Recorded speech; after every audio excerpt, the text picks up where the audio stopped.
Welcome to LOA Today. Walt Thiessen and life coach Wendy Dillard here. Today is Friday, March the 9th, 2018, 4 p.m. Eastern Time. Your second daily dose of happy for the day. And happy Friday, everybody. The work week is over for most people, at least for the people who do the Monday through Friday routine. Obviously, not everybody works the 9 to 5, but if you are working the 9 to 5, you're very close to being done for the week. So celebrate! Yay! Hooray! I'm a 9 to 5er who never manages to get off at 5. Yeah, I think there are a few of those in the world, actually. I start at 8. And you start at 8, yes. Yeah, I actually had one of those jobs. It was a 9 to 5 job. I ended up working 80 hours a week, and I said, what happened to 9 to 5? I didn't stay in that job very long. One of the really cool things, and I will take credit for co-creating this, is when I got the job that I currently have, I remember talking to HR about, the particulars, and they said that this would be salary. And I said, okay, so that means no overtime. And they said, that's correct, no overtime. Well, that was a bummer to me because I love overtime. Overtime, sure. You make a lot more money. So, and I was used to always having jobs where there was overtime, which always gave me the opportunity to increase my income. So I'd been there maybe 10 days, and I received this email. And it says, please fill out the following timesheet and have your manager approve it. Mm-hmm.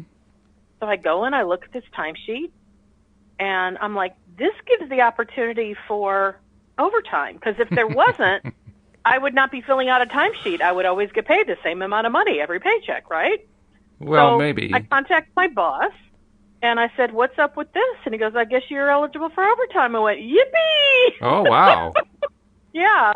So I would say, once you've been in a place long enough, you kind of start to feel out the tolerances for the company and their budgets and that kind of thing.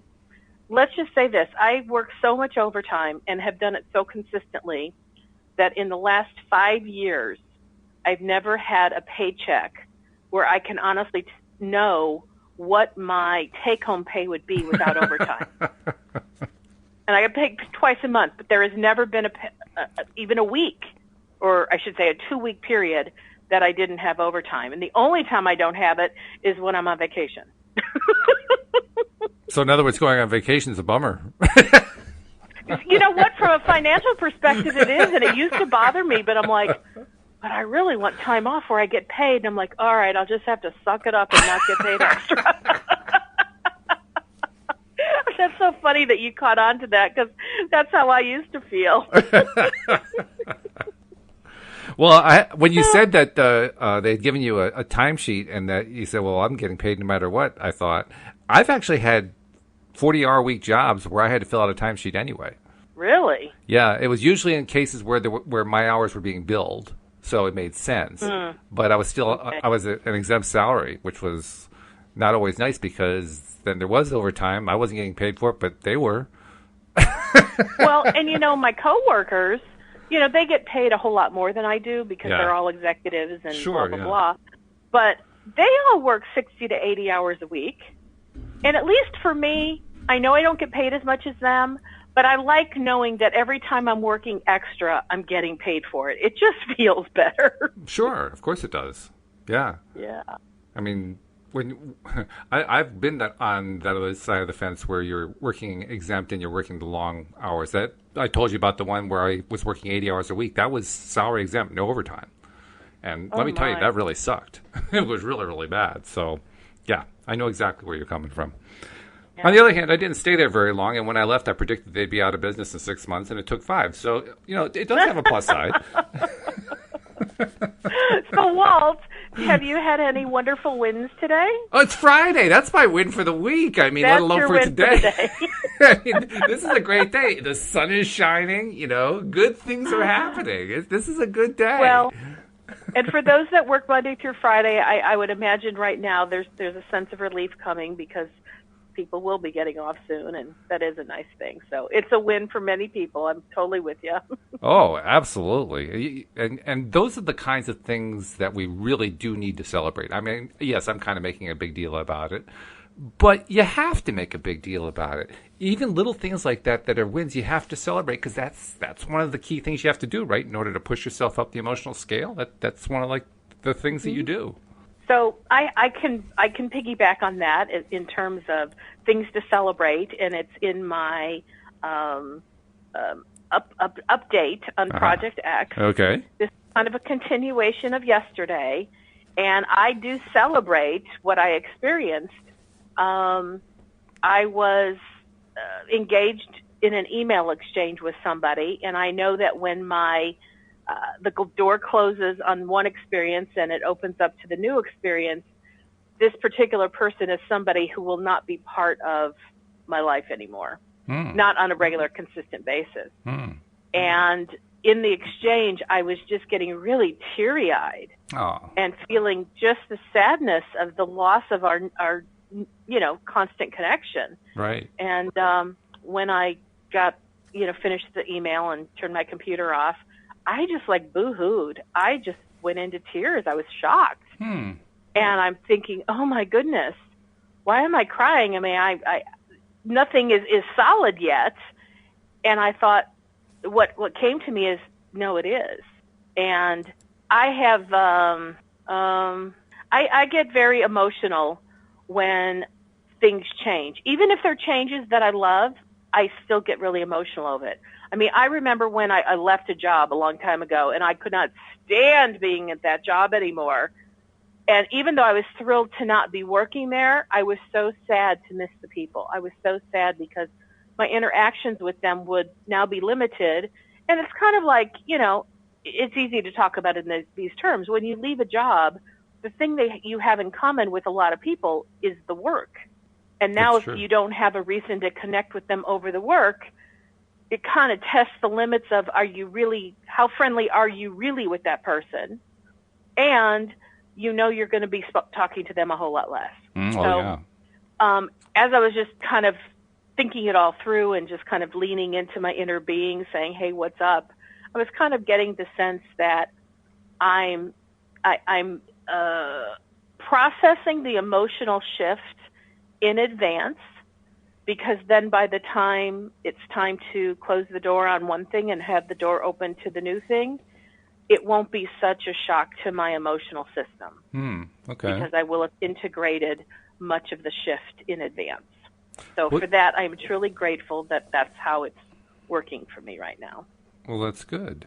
I mean, if you had been telling me something like this, say, 10 years ago or 15 years ago, my reaction would have been bewilderment. That you're like, oh, you're one of those women who just reacts to everything or something like that.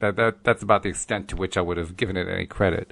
Now that I have a pretty good understanding of what Abraham teaches and how this whole LOA thing works, now that I understand that emotion is what happens when your inner being is either in or out of alignment with your physical being, well, now it makes sense to me. Because the moment that you make a change like that, you're going to have some kind of emotional reaction. Now, is my emotional reaction on the same level as what yours is according to what you're describing? In most cases, probably not.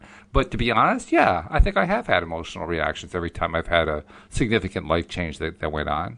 And some of them I had a pretty strong reaction, others not so strong, but it was always there. So I remember when my husband and I went through our divorce, I think he said this beautifully. He said, I am going to so terribly miss your family because they've been my family. And I said to him, I know my family will deeply miss you as well. Because it's such a part of who we are or who we were. Sure. That this Christmas, it was really cool because a bunch of us adults were sitting around the table and we're talking, and all of a sudden my cell phone goes off, and it was my ex-husband. And he just said, Merry Christmas, and tell your whole family I said hello. And that was such a warm feeling to know that even though he and I aren't married anymore, he still feels connected enough that he wanted to be a part of us for the day. And what was so fun is my sisters then grabbed my cell phone and they started sending him messages. And then my niece was doing it. And before you knew it, it was like he really was there. It's just we were all texting, and it was very fun. That is good. Anyway, but it kind of goes back to, when life things happen, there are changes that they're unavoidable. Mm-hmm. And him not being a part of our family was kind of an unavoidable part of our divorce. Sure. And I miss seeing his family too, but it doesn't mean that I am going to, it would be awkward to reach out to all of his family members on a regular basis because they're his family. That's true. Yep, that's very true. So we are continuing our exploration of the law of attraction, the basics of the teachings of Abraham, and we're actually we're not quite there, but we're nearing the end of part 2. We're on a bunch of these little 1 and 2 page question and answer things that Jerry did with Abraham. And the one that we're on right now is entitled, Which is More Moral, Giving or Receiving? And that's kind of juicy. Well, it is. I have to honestly tell you, though, when I first read it, I said, why do people care? And I said, oh, wait a minute. Yeah, of course, lots of people do care about that. Because that's not a question I would think to ask. It's not a question that would occur to me. But yes, most people would probably be very concerned about that. So I don't know why I said that. I just thought I'd say it. I think giving, receiving, and the right and wrongness of it, I think that's a very human thought. It's a very human consideration. I guess it is. For me, giving is just giving and receiving is receiving. And while there's an emotion attached to that, I never think about it in terms of being moral. But I understand people do, so that makes it valid. Okay. Well, let's see how Jerry poses the question. Okay. So Jerry says, so you would seem to see as much... did I say that right? So you would seem to see as much as that is right and joyful in giving as in receiving. In other words, you don't see one as morally superior to the other? And Abraham says, because of the powerful law of attraction, whatever you are giving by way of your vibrational offering, you are receiving. The law of attraction always accurately sorts things out and brings to everyone the matching product of their thoughts. So when you give a thought of well-being, you always receive the matching equivalent. When you offer thoughts of hatred, the law of attraction cannot bring you loving results. That defies the law. Often when people speak of giving and receiving, they are referring to gifts of action or material things. But the law of attraction is not responding to your words or actions, but instead to the vibration that is at the basis of those words and actions. Let us say that you see those who are in need of something. Perhaps they have no money, transportation, or food. And as you see them, you feel sad because you're focused on their lack and activating within your own vibration. And from your place of sadness, you offer them the action of money or food.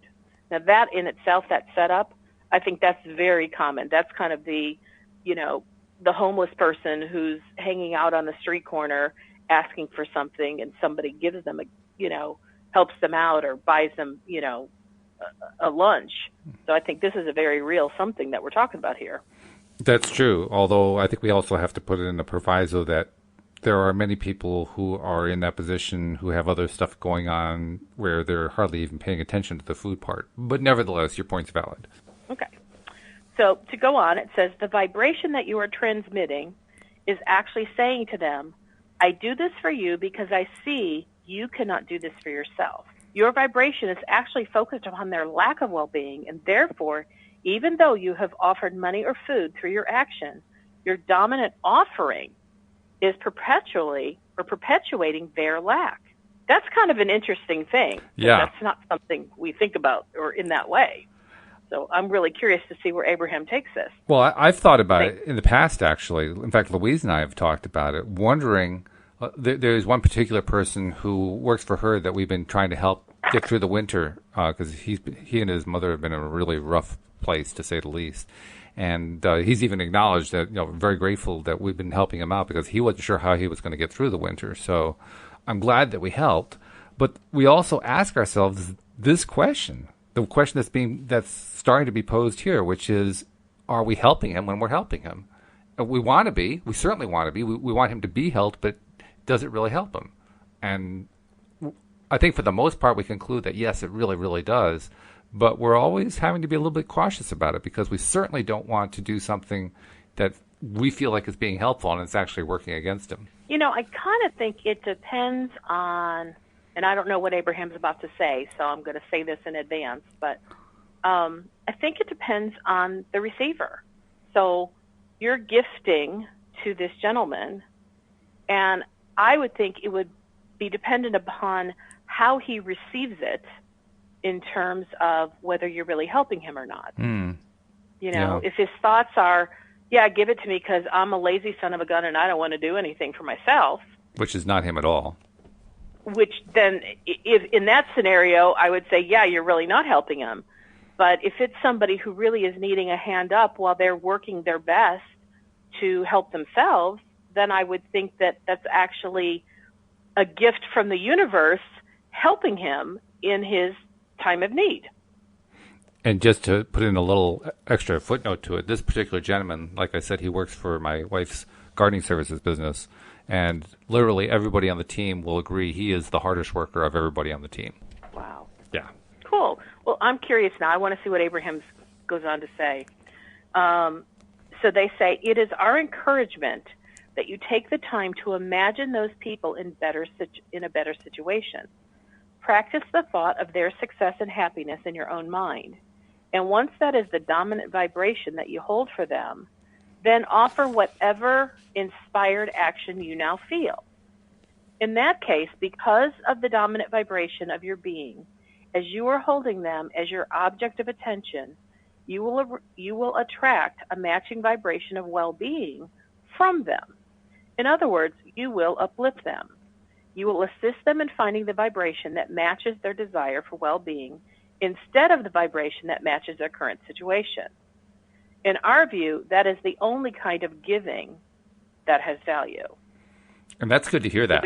That's really good to hear that. There's more to come, but how does that line up with the gifting that you're doing right now? Really, really well. Really well. Because first of all, he has been extremely grateful for the help that we've been giving. And as you might imagine, with somebody, I won't go into the details of his situation because obviously that's his personal business. But I'll summarize by saying he has had some really bad knocks. Really, really bad things happen. I will say that some of them he certainly attracted. I mean, his mindset was not very good for a lot of it. But nevertheless... Would you say that everything he's attracted? Because isn't that what we're talking about? Yeah, I guess I was trying to be kind about it. But sure, we attract everything. So yes, that's true. Mm-hmm. He may have attracted a lot of it unknowingly or without awareness or by default. I think what I'm trying to say is that when you get into a deep enough negative spiral, even though you're continuing to attract, it's almost like kicking a puppy, to say, well, you're continuing to attract it. Of course you're continuing to attract it, but that doesn't help. You need to find a way out of it. The last thing you need is just somebody to come along and say, well, you keep doing this to yourself. That doesn't really help you, So I think that's what I was thinking about when I said, it's mostly that stuff that he's attracting. Clearly, it's all stuff that he's attracting. The good part, and this is what I was trying to get to, is when we were helping him, I think both Louise and I were doing what they described here. I know I did it intentionally in a few cases, and I think we were doing it unintentionally as well. Basically just looking for how, whatever vision we could find about how he and his mom would be in a better place and what that better place would be, and then try to help him that way. And we hadn't read this part of the book and said, okay, we're going to do it this way. That's just kind of the way we did it. But the net result has been that when he has received help and when his mom have received help, they've been extremely grateful and appreciative about it, despite the fact that you catch them in the same conversation, or in a conversation 10 minutes later, and they'll be bad-mouthing somebody. So it made a difference. It didn't, obviously we can't change their mindset from moment to moment, but for that one moment, we gave them a positive influence, and that was helpful.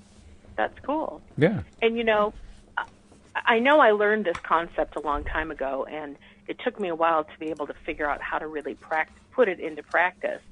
But like in my area, oftentimes if I go to the gas station, not every time, but, often enough, there'll be somebody there, saying, hey, can you help me, get home? And I live on the north side of town and, I need about $5 worth of gas, or whatever their story is.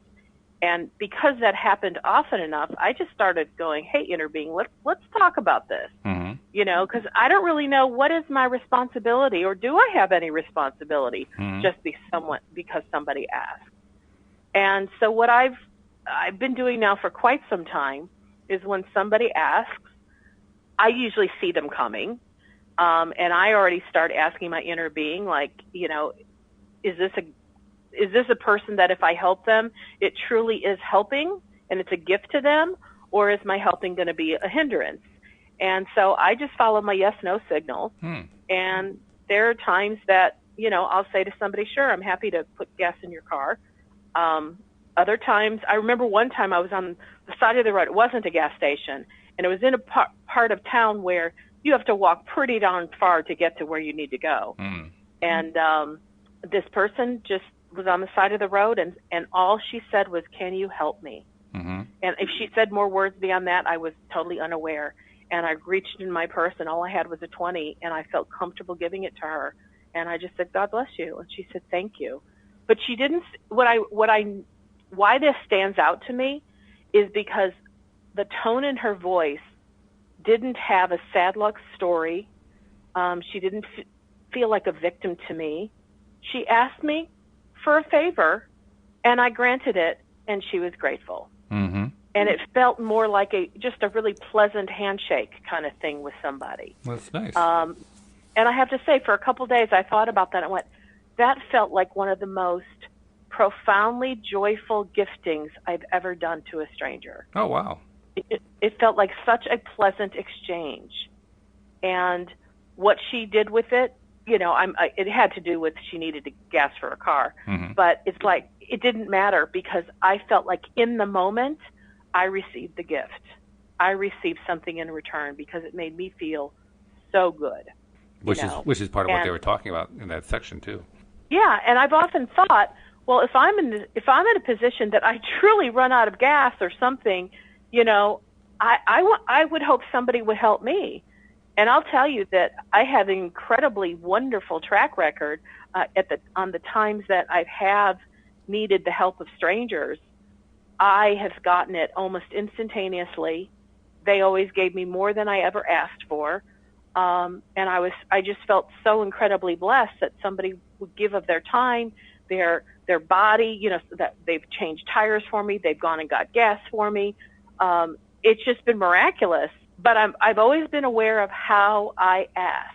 And my asking does not ever come from I'm a victim, because here's what I know. I know I'm cared for. I know my inner being has my back. I know that my inner being knew my need before I even had it, and that a resolution was on its way. And therefore, I'm not coming from, oh, my God, here's my story. This is so horrible. Can you please help me? Because I don't know what I'm going to do. It's like there's no victim in me at all. As a matter of fact, normally it's more like somebody pulls over to the side of the road and say, how can I help you? And I'll say, well, I actually have someone on their way, but I have this tire. And they're like, well, I'll put it on for you. You can tell the person who was on their way. They don't have to come. And I'm like, really? They're like, yeah, happy to do it for you. I'm like, cool. What you're talking about reminds me of something that happened to me many years ago. I would have to say somewhere around 25, 30 years ago. I was driving home very late from a date. I had dropped her off. It had been a nice date, but it was like a half-hour, 45-minute ride home. And on the way home on an interstate highway, it was like midnight. It's middle of January, and the temperature is about minus 15. It's really, really cold out. And as I get to about 3 or 4 miles from home, 5 miles from home, all of a sudden the car dies. I had forgotten to check the gauge. It was out of gas. I pull over to the side. There are no cars. I mean, it is like really, it's after midnight. It's like 2 o'clock in the morning or something like that. There's no cars on the road, nothing in any direction. The car obviously isn't going to go anywhere. And I know that I am at least a good 2 to 3 miles from anything like a gas station or anything like that. So I get out and I start to walk as fast as I can. Now I am tall, and that helps. But I know I'm fighting time here because I'm fairly well dressed, but I'm not dressed for minus 15. I got a coat, I got a hat, I got gloves, but it's not minus 15 type gear that I'm wearing. And I got to get there fast because we're talking about exposure. And once that overcomes you, all kinds of terrible things can happen. Well, I wasn't going to let that into my mind. I was going to just keep going. But as soon as and of course it's uphill, right? Most of the walk is uphill, just to make it more interesting. Right. So I'm walking uphill. That's why your car said, "Are you kidding? Yeah, right. You don't have to put enough gas in me and you want me to go uphill? We're done." Yeah, that's pretty much it. So anyway, I'm walking along, and I am like, I'm walking at top speed and trying to push myself, and I can feel the cold, seeping in. I haven't even gotten, a quarter of a mile, and I'm already feeling the cold seeping in, and I know that I'm in a bad place, but I was just determined somehow I was going to blow it out. And within about 10 seconds, a car comes along and stops, pulls over. They roll down the windows and said, "Do you need a ride?" I mean, I couldn't believe it. I just couldn't believe it. I said, "That would be great." And they they didn't just give me a ride to the next exit. They gave me a ride home. Oh, how lovely. Yeah. So, I mean, I can't say for sure that they saved my life, but pretty close. Wow. And I was very grateful for that. Yeah, it was definitely a welcomed invitation that they gave you. Very much so. Yeah. So I don't know why I thought of that. I think it's because I wasn't. It's like the scenario you were describing. I wasn't actively looking for help. I wasn't saying, "Hey, can you please help me?" And here's my sad luck story. In fact, I wasn't even saying, "Can you please just help me?" I'm just going to go. I don't have time to wait. And somebody pulled over. Now, based on what I know now, I'd have to say law of attraction was definitely involved in that. But I mean, at the time, I had no explanation for what happened. I was just appreciative. Cool. Well, okay, so Abraham has not finished talking. Okay. I mean, we love to interject. Yeah, we do. So let's see what else they have to say. They say, so the question is not which is superior, giving or receiving. The question is which is superior, focusing upon what is wanted or what is unwanted. Which is superior, uplifting another by believing in their success, or adding to their discouragement, noticing where they are. Yeah, that's the one that's always concerned me, because I don't want to do that second one. Which is superior, being in alignment with my inner being and then taking action, or being out of alignment and taking action? Which is superior, adding to one's success or adding to one's failure? The greatest gift that you can ever give another is the gift of your expectation of their success. Yeah, I believe that. There are as many different worlds as there are perceivers, beings, or individuals. You are not here to create one world where everyone is the same, wanting and getting the same. You are here to be that which you want to be, while you allow others to be that which they want to be. Yeah. And that's never been a difficult concept for me, even long before I knew LOA. That was pretty much my credo for life. So that's one of those things when I hear Abraham say that, it just instantly resonates with me, because I don't even have to think twice about it. It just makes total sense.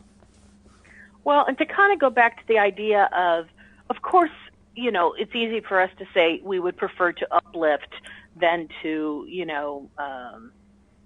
kind of wallow in somebody's negative stuff with them.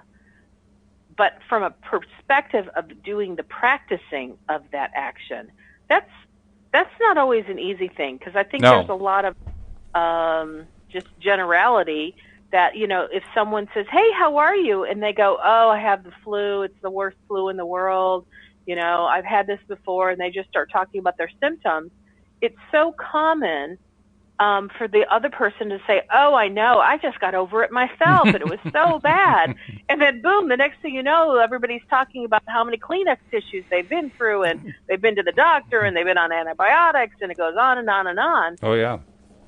And I'm not always great at this, but it's something I have been putting forth tremendous conscious effort, that when somebody starts telling, sometimes I think asking, "How are you?"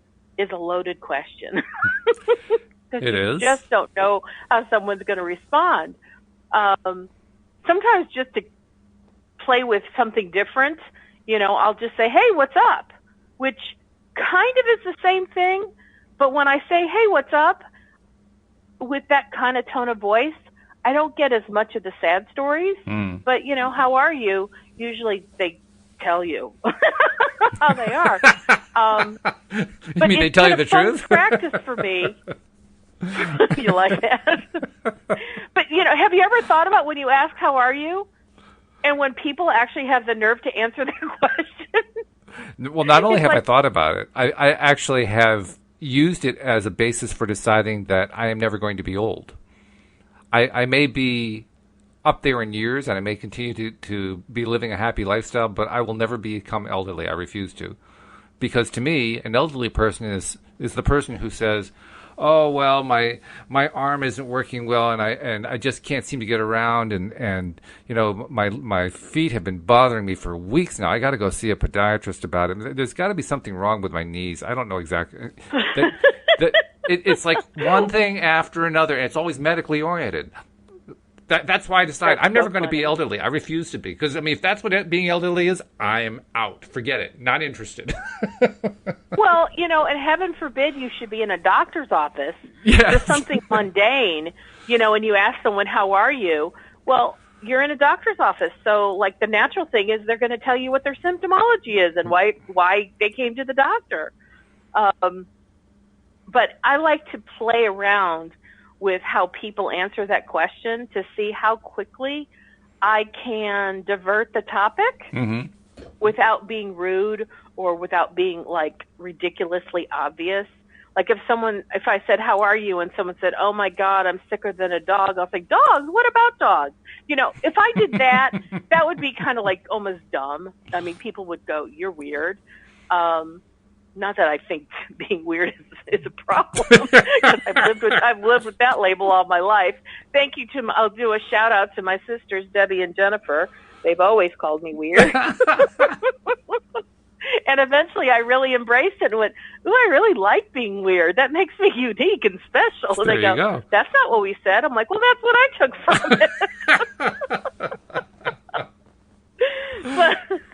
But anyway, if people want to go down a road of talking about their maladies or what's not working for them, I like to take that as a fun challenge to see, one, how long can I endure in the negative space before I find a way to turn it around? And two, how creative and artistic can I shift the conversation in a way that the other person doesn't even realize that I've done it? Because it feels so natural to go down the road that I've taken them.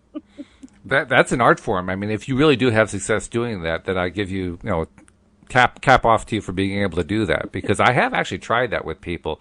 And the thing that I've noticed, particularly those who are chronically complaining about, various medical conditions they have, is it doesn't matter how much you distract them, they will always find a way to go back to it. So if you find a way out, let me know. I want to know how it works.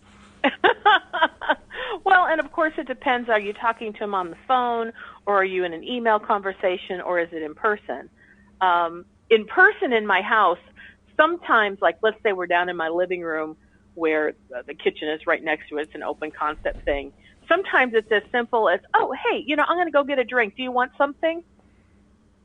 And that sometimes will break their pattern, and then they lose track of what they were talking about. Because now I'm saying, well, I have this or this or this. What would you like? And do you want it with ice? Do you want a glass? Do you want it in plastic?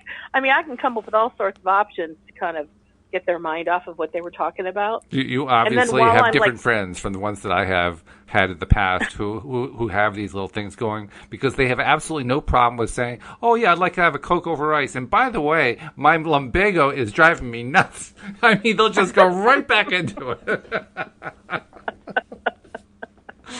Well, and that's where, for me, it's fun, and I make it a game. I don't make it a chore. I don't go, oh, it's an exercise I have to do, or it's on my homework list to learn how to be a better deliberate creator. It's like, no, it's a game. It's like, okay, can I artfully spin this conversation in the way that they don't even realize it, but it makes us all feel better? And I'll just be looking for whatever little somethings I can shift things around. Well, I'll say this.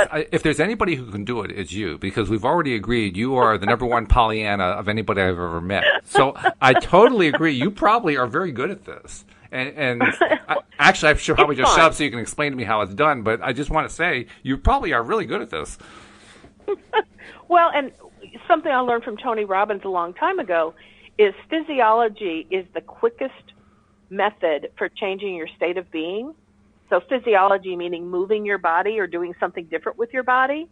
And so I've been known to just make an outrageous move. Like if I'm with somebody in person, if I just do something outrageous, that sometimes alone can cause them to change, like lose their train of thought. And when I say outrageous, I mean like so like I've had this before where I'm sitting at Discount Tire and I'm waiting for my tires to be rotated, and the person next to me decides to strike up a conversation, and they start going down the road of something that's just like, oh, kill me now. This conversation is like way too on the negative side. Mm-hmm. I'll do something like I'll pretend, or sometimes it really happens, like I spilled something, or like I'm sitting on something that's wet, and I'll like jump up, and they'll go, oh, what happened?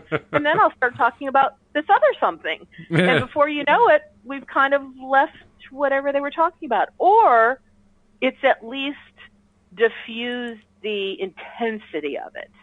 So if they come back to the conversation, because they sort of lost their place, they've lost their momentum, it's kind of less exciting to them, and it kind of dwindles on its own. So that's pretty cool then, because I mean, a lot of the examples I was talking about were people who are complaining about maladies, right? So basically, what you're using is physiology to overcome their discussion about their physiology. Just simply to break their pattern, yeah. Break their focus, break their concentration. Yeah, that's pretty clever. I like that. I'm going to have to remember that one. Excuse me, I gotta get up now.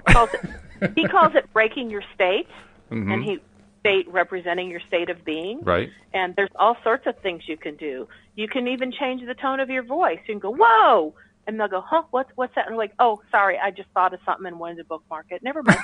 What were you trying to say? No, don't say what were you trying to say. Go back to something else. But no, I mean, sometimes I do that on purpose just to see what happens. And they'll go, I don't remember where I am. I'm like, well, you know what? I wanted to tell you about this other thing. I happen to notice you have this beautiful scarf on, and the whole time we've been talking, I've been noticing it. Where did you get it?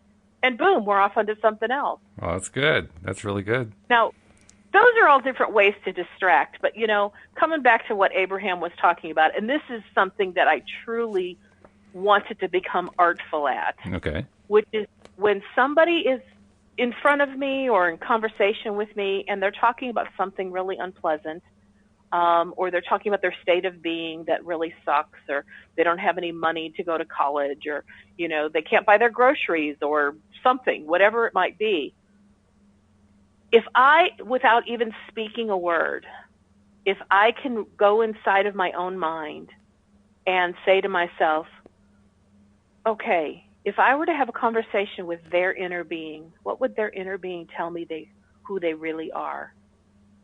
And I guarantee you their inner being would say, they are wealthy beyond belief. Because every time they've had a negative monetary scenario, they've had an unconscious asking for what they preferred, which is to have money. And their inner being is already resonating to that vibration of their wealth. And so the practice is to find a way for me to flip my inner switch from following what they're saying to going into an understanding or imagination of who I know they probably really are. And so I remember a long time ago I heard Abraham talking about, somebody in the hot seat was talking about how Jesus healed the sick and how cool that was. And Abraham said, well, here's what Jesus had the ability to do. It wasn't so much that he had the ability to heal or not to heal, because people heal themselves. But Jesus was able to have a person dripping with illness in front of them, and he saw it not. Yeah, that's quite a skill. Meaning he did not see their illness as in, he probably saw it with his physical eyes, but it's like he was not focused on the illness. He focused on their wellness. He focused on who they really are. And when I heard that, and this was maybe, 5 years ago or so, I went, I want to do that. That would be, I'm not saying I want to be a Messiah. No, I'm not saying I want to be a Jesus. But what I'm saying is I want to have the ability to so naturally tap into somebody's wellness that just by doing that, when I'm tapped into their wellness, I'm vibrating wellness. And if a person is even open to receiving wellness, they can be swept up by the emotional state that I'm offering. And I've experienced that in my life. Not always, I'm not thinking right now of a situation that has to do with health, but I remember I was having a conversation in my living room with one of my dear friends, and she was going down a really negative spiral of all sorts of yucky things that she didn't like going on in her life. And as I was listening, now, this was a number of years ago, so what my skill set was and how I thought then has shifted and is in a better place today. But back then I was practicing, I don't want to focus on all the yucky that she's talking about.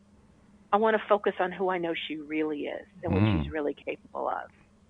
And when she came to a kind of a natural stopping place, paragraph, period, take a breath, I just started talking about who I knew she really was. And I called her by name and I said, I have seen some really incredible things that you've done in your life. And I know that what you're talking about right now doesn't feel like it's one of them. But I said, the fact that you've done it before in that other area, I know you can do it here too. And I said, it just seems to me that what you're talking about and how you're talking doesn't even feel like this is who you really are. And she kind of looked at me and went, huh? I said, this is who you really are. I said, who you really are is strong and powerful and capable. And I said, think of all these things. I named some things that personally she had done. Mm-hmm. I said, that's who you really are. Wouldn't you agree? And she went, well, yeah. And I said, don't you, and because I have good rapport with her, I could go down this road. Mm-hmm. Don't you feel a little bit stupid even sitting here with me talking about all these things that aren't even who you really are? And she went, well, yeah.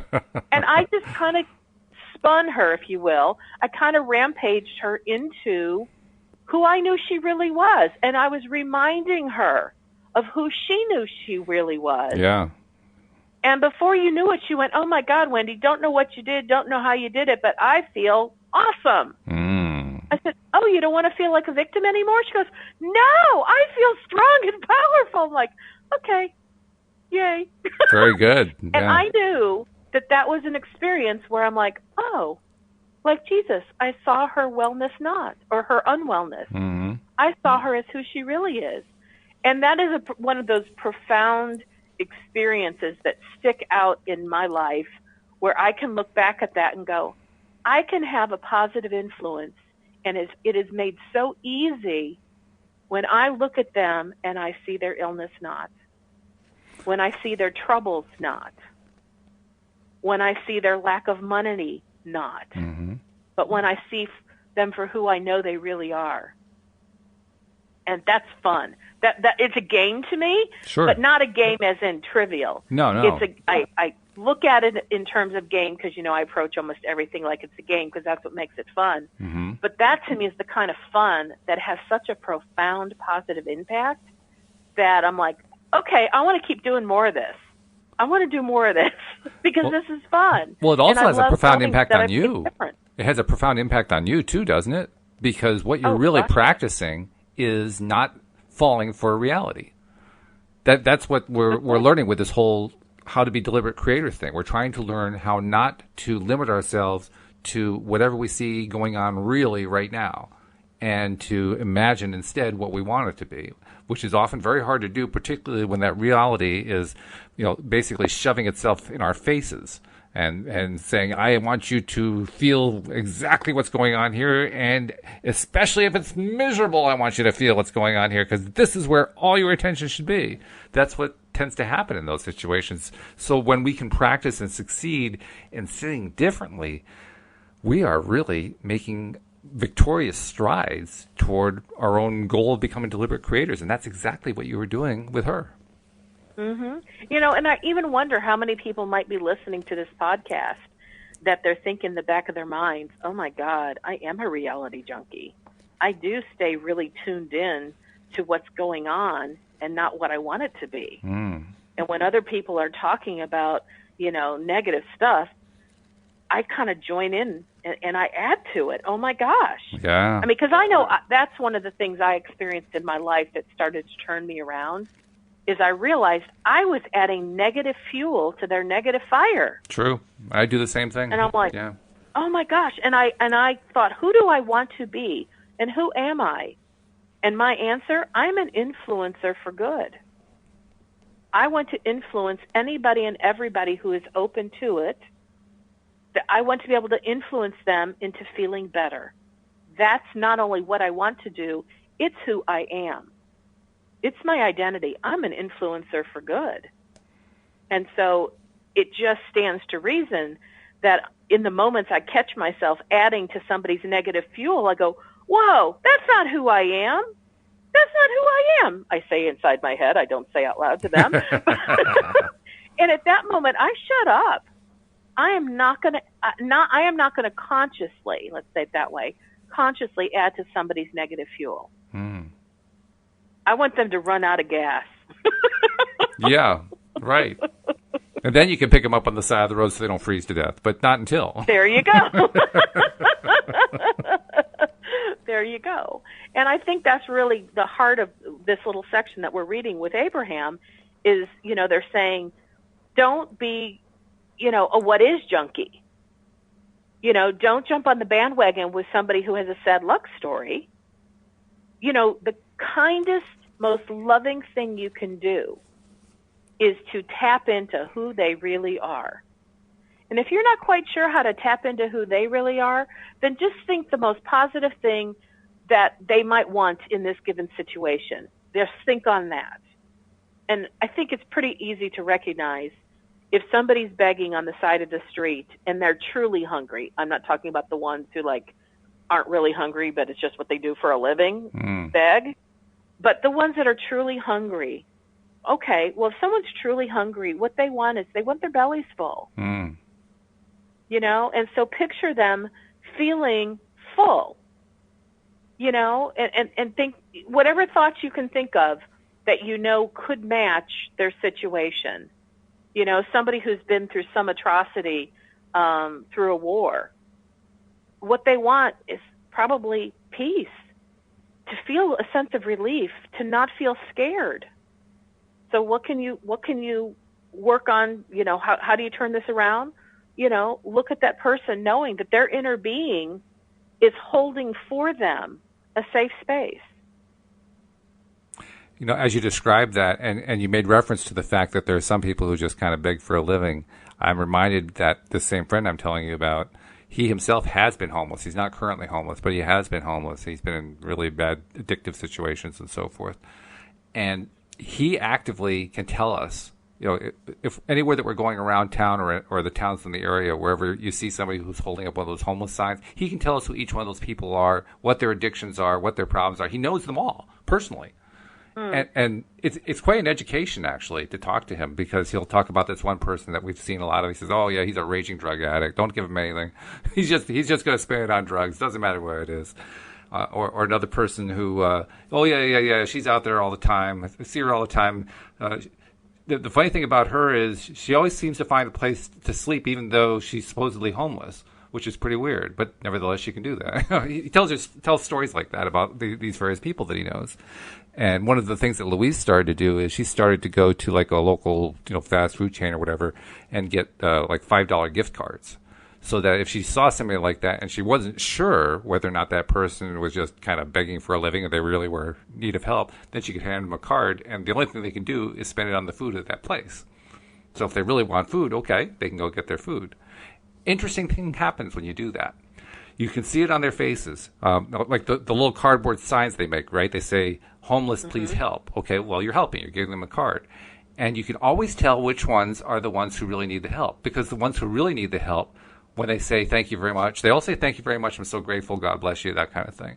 But you can see on their faces which ones are the ones that are genuine. The other ones are saying that while they're trying to think to themselves, how can I turn this into cash?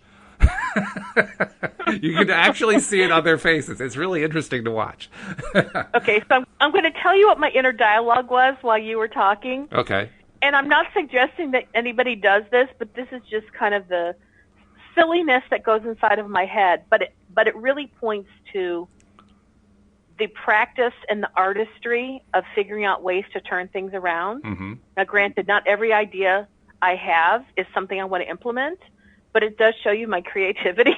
Okay, well, if you want to show off a little bit, that's okay. When you were talking about Louise handing somebody a gift card for McDonald's, my thought was, well, I have two different things. Don't shoot me on the first one. Oh, I don't want a gift card. I don't really need money, but I know somebody who does, so I'll trade them. I'll trade them for something else. So that's one way. The other one was, then you talked about the cardboard sign, and I went, you know what? If I saw the same person week after week and they had the same ratty sign, I'd love to come back one week and like hand them a sign like made out of plexiglass or something like that. I go, here's just a better looking sign. Good luck with this. I hope you get more money. Well, that second one actually is not so crazy. And this is actually kind of a heartwarming one. There's a YouTube video you can look up that portrays this. There was a guy who was blind who was basically panhandling on the steps of something. I don't remember what it was. But he was just there, and you could tell he was just kind of dejected. He had this little box next to him and a sign that said, "I'm blind, please help." And there were a few coins in the box and so forth. And then this woman walks up and sees the sign, picks up the sign, takes a marker out of her purse, writes something on the back of the sign, and then puts the sign down. You can't see what it said. All you can see is that she put it down there, and you can tell that the blind man knows that she's there, isn't sure what she's doing. Mm-hmm. You see a couple days later, and his box is overflowing with money. And then you see the same woman walk up. And by the way, you don't actually see who the woman is. All you see is her legs and her feet. You don't see anything above her knees. You just see her feet. And so he knows the feet because he remembers the sound. He reaches out, touches, yeah, it's the same person. And he says, "What did you do to me?" And she said, "I didn't do anything to you. I just amended your sign." "What did you say?" I just took your words and made them better." "What did you say?" And then they finally show the sign on camera. On camera, what the sign says, "It's a beautiful day. I wish I could see it." Oh.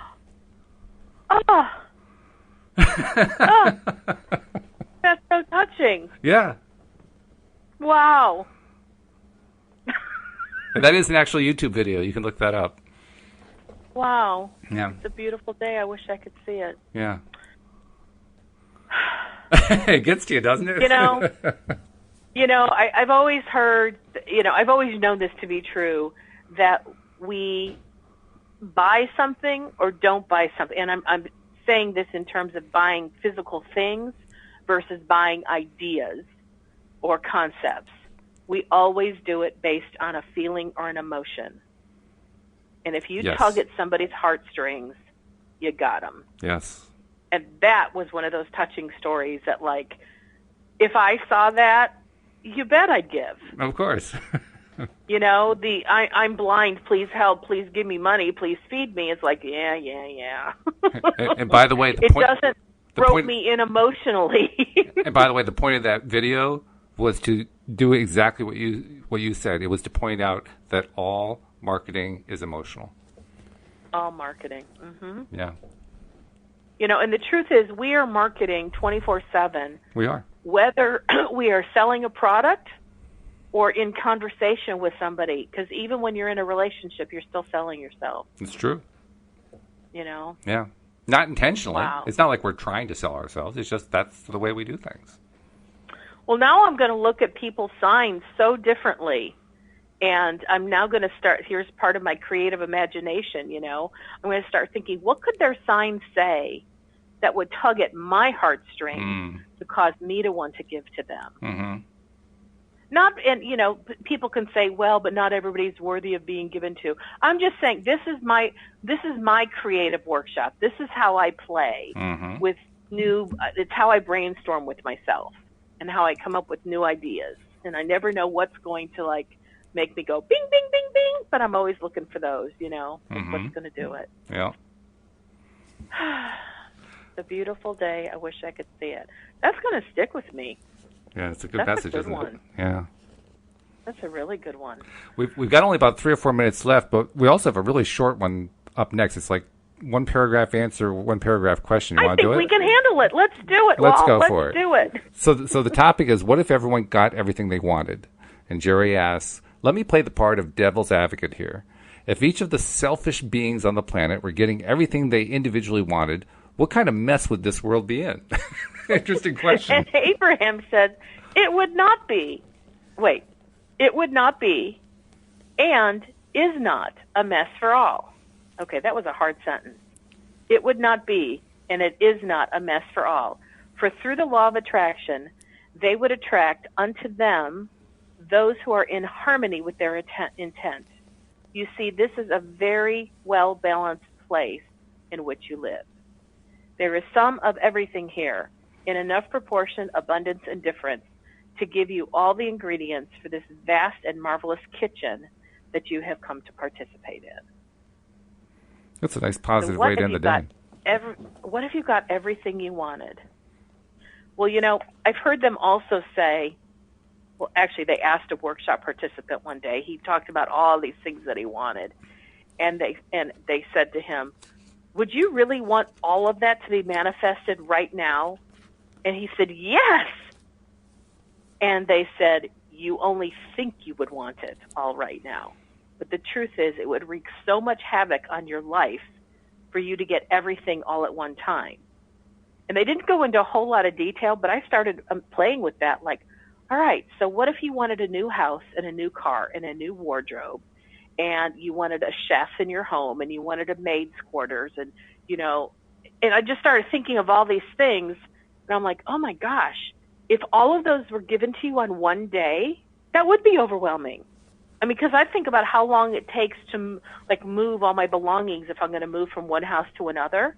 That's probably at least a month just in preparation, you know. Yep. But then it also takes you time if you're going to get a new car or how to, you know, I've had a housekeeper before, and it took me time to, like, figure out how the housekeeper did what they did, and I could communicate what needed to be communicated, and they didn't break the things I didn't want broken. And I just can't imagine getting everything on one day.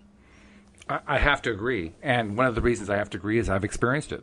Not in one day, but in a 2-week period. We got a new house that we moved to, that we found. We tried to find homes, couldn't, for 2 cats. Brought 2 other cats with us to the new house. Got 2 brand new cars after losing both of our cars that we previously had, all within a 2-week period, and that was overwhelming. Having that happen in one day, yeah, I'm not quite sure how I would have handled that one. All I know is it would be a lot. And it's funny because Jerry is saying, what kind of mess would this world be in if everybody got what they wanted? And I think maybe I took it in the wrong direction, but Abraham's saying it would not be a mess because there's plenty of everything for everybody. Mm-hmm. Every ingredient, everything that anybody and everybody wants is available to us. Yeah. And I do love knowing that. And that's one of the reasons we do the podcast, because there are so many of us who will say, well, I don't have all the things that I want. And I have to say, honestly, I'm one of them. But the point is to be learning about this stuff and exploring it so that we can get better at allowing that stuff into our lives and allowing only the stuff that we want and excluding the stuff that we don't want by just refusing to pay attention to it. Well, that's the point. That's why we do this. And as something as simple as that sounds like it really is, it turns out to be a lot more complex than what we thought. That's why we do the podcast. It's also, we like to do it because it's fun. That's the other reason. But it is fun. It is fun. And I've told you this offline that, you know, I do the podcast every day from my big oversized purple velour chair. It's very comfy. But now that we've been doing the shows, I think I've done over 70 shows with you, which to me is amazing because I only started with you like right after Thanksgiving. Right. But because we do it every day, it's a lot of shows. But every time I walk past this purple chair, I am anchored to the feeling that I have when I'm in this purple chair. And I keep thinking, ooh, that's what I love. That's what I love. I love that feeling. And so it's really anchored me to this glorious feeling of feeling very satisfied and fulfilled. That's great. That's about being a deliberate creator. Well, that's the high point we have to leave it on because I don't even have time to do the usual stuff. So I'll see you next week, Wendy. All right. Talk to you then. All right. We hope you join us next time as well here on LOA Today. Goodbye, everybody. Bye-bye now.